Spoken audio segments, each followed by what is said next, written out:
إن الله وإنا إليه راجعون runtii maanta abaaro sagaalkii iyo daqiiqado subaxnimo halkan aanu joogno ee ah jagboontiga laga ilaaliya jagboontigan kale ee sayidka oo udub dhaxaad u ah jagboontiga weyn ee laga ilaaliyo madaxtooyada ayaa gaari waxyaabaha qarxa ee lagu soo dhajiyay oo ku qarxay iyadoo halkan ay joogeen gawaari kale oo fara badan xilligaasna ay ahayd marka xilli ay dadyooga kala duwanay shaqooyinka u socda ay u sii rabaxayeen shaqooyinkooda runtii waxaa ka dhashay khasaaro dhaawacyo iyo dhimasho isugu jira inta dhimatay Allah u naxariisto inta dhaawacana waxaan u rajaynaynaa inay caafimaad degdeg ah helaan tirada inta dhimatay hadda la haayo waa ilaa 3 qofood inta dhaawacantayna waa ilaa 6 qofood dadkii dhaawacmayna waxaa loo qaaday goobihii caafimaadka goobtana hadda sidaan u joogno shaqooyin ayaa ka socota waxaan rajaynaynaa saacadaha soo socdana inuu si caadi ah ku soo noqdo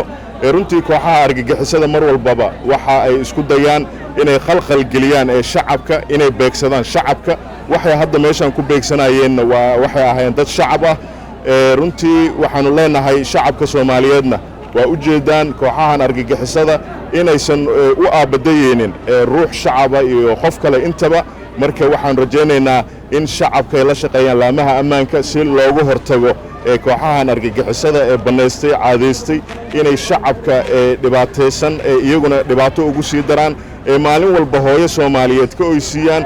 qof kasta oo Soomaali ahna waxa aanu ku boobaabinaynaa in uu la dagaalamo kooxahan argagixisada meel walba oo joogo